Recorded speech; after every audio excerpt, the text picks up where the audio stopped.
right here is my setup. I'm currently a 22-year-old in school studying engineering while also pursuing YouTube on the side. So I like to say that I'm a part-time YouTuber. And this is where the magic happens. This is the setup where all of that work gets done. And it's taken me about 2 months now to really put all this together, and I still wouldn't say that it's completely finished. I do have some space above and around the monitor where I could add some decorations to really tie it all together. But for the last little bit, whenever I've been working away here at my desk, I've just felt so productive because for some reason, having a clean workspace just really does something to my mind. So all the links of everything I mentioned will be in the description, but for now, let's get right into it.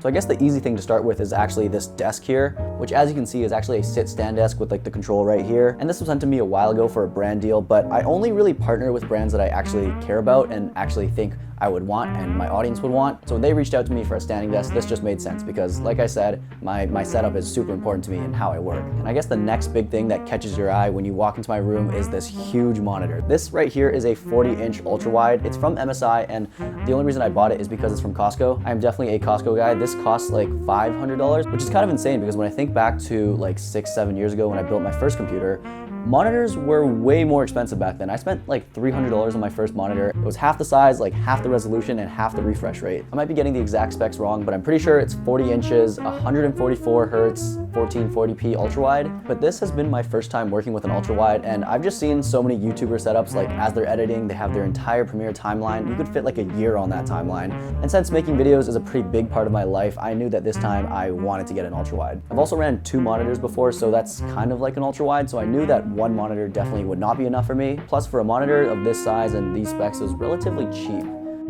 So what is powering my entire setup? That would be my custom-built Mini ITX PC. It's a Windows computer. I know nowadays a lot of people are switching to Mac for that Apple Silicon M3, M3 Pro, Max, Ultra, whatever they call it. But I've always been a Windows guy. Actually, one summer I used a Mac. It was an older Mac, but I just didn't love the interface, the software. I really never got used to that even after like a whole summer. So in the spring of 2024, when I finally saved up enough money to upgrade my computer, it was a pretty straightforward choice to just upgrade my PC. I was able to recycle a lot of the old parts to keep costs down, but overall the goals behind this new PC were to make it smaller and more powerful. If you're super interested in like PCs, gaming PCs, building that stuff, you can go check out that video down below. It sits over here on the left side of my desk when I'm sitting facing the monitor, and a quick list of the specs.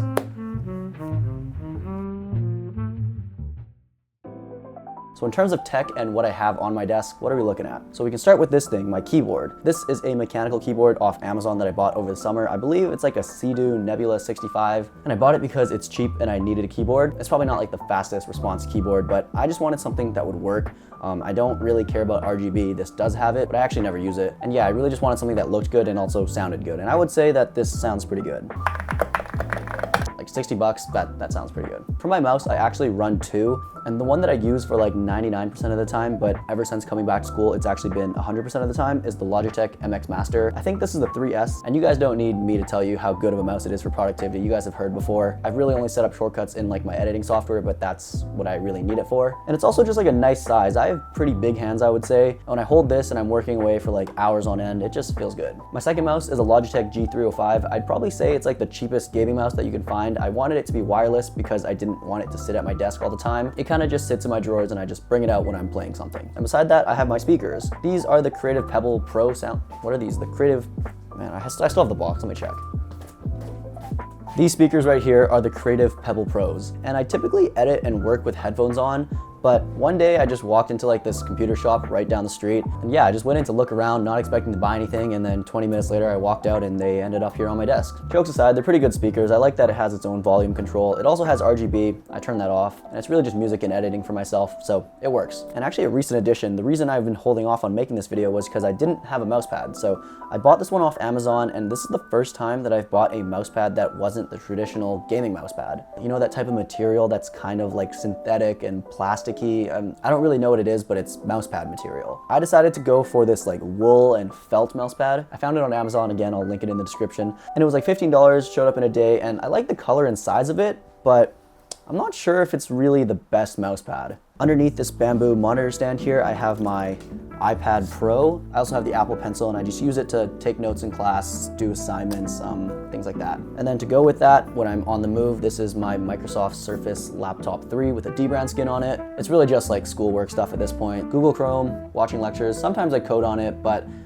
If I have this set up, why would I ever use this thing? So this is for on-the-go emails and stuff.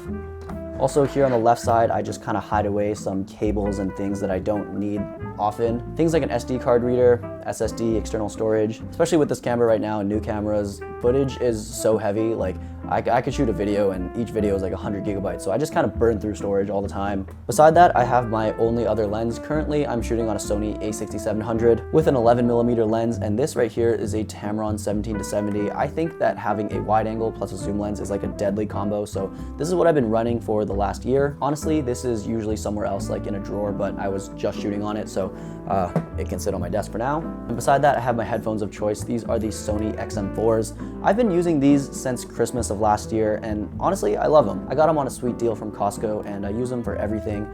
Editing, gaming, gymming, commuting, walking around, class. I'm also not like an audio professional or anything, but the headphones are comfy and they sound good. Moving up and looking at this monitor shelf. So this was actually extremely lucky because this monitor isn't actually sitting on that shelf, but if you look below it, the legs of the monitor are underneath the shelf. And this shelf just perfectly slides in right underneath the bottom, so it gives the appearance that this monitor is floating. I know that from some angles you can actually see the legs sticking out, but when you sit at the desk and look down at the monitor, it just looks like it's floating, which is pretty cool. But I don't really keep much tech stuff on here. It's more things that I use and need at like a distance. So things like my chapstick, my watch, my calculator, my notebook, my AirPods, things like that. And then I also just have like a few decorations. This is a postcard from Lake Como that my girlfriend sent me over the summer. Honestly, I just really like the art style and it's super inspiring to kind of have that pop of color on my desk. I have a few Polaroids here, friends and family, my dog. I have this little glow-in-the-dark Smisky that's super cute as well. This is a new one here. Like a friend of a friend gave me this Pokemon card. It's like a Japanese one. Super cool. I've never actually seen like an original Japanese Pokemon card. When I was a kid, of course, I got like the American version, so that's pretty cool. Voltorb, not my favorite Pokemon, but the card is cool. So yeah, I kind of just put whatever little trinkets I want on top of the desk. As long as it's not like blocking the monitor or distracting me, if it adds to the vibe, I put it there. Some hidden stuff behind here. This is my water bottle and coaster. Nothing too crazy. And then this is a Razer Siren Mini. I think this is like the V2 version. When I play like co-op games with my friends, I need this, but more so recently it's been for voiceovers. And I have to come handheld to show you guys this. This is some secret hidden tech. And I'll turn off this big light to show you guys this. So you notice how there's this nice glow behind my monitor that lights up this entire corner of my room and also lights up my face pretty well if I'm filming. That is actually a video light. So behind my monitor here on a small rig magic arm, I have a mini light. This is a 60-watt RGB cob fill light from Zhiyun. And yes, I know this is completely overkill for how I'm using it, but I have it already, so I might as well put it to good use. I have bigger lights for actually lighting up my face and scenes. This can just be a practical functional light. So that's pretty much it. This is my 2024-2025 setup. I'm looking forward to all the videos that I'm gonna be able to edit standing right here. Or sitting. Of course, like I said, everything I mentioned will be linked in the description. I'll try and be as comprehensive as possible about everything on my desk. So if you want to purchase something for yourself, check it out in the description. Hopefully you can find it. Thank you guys so much for watching, and I will see you guys in the next one.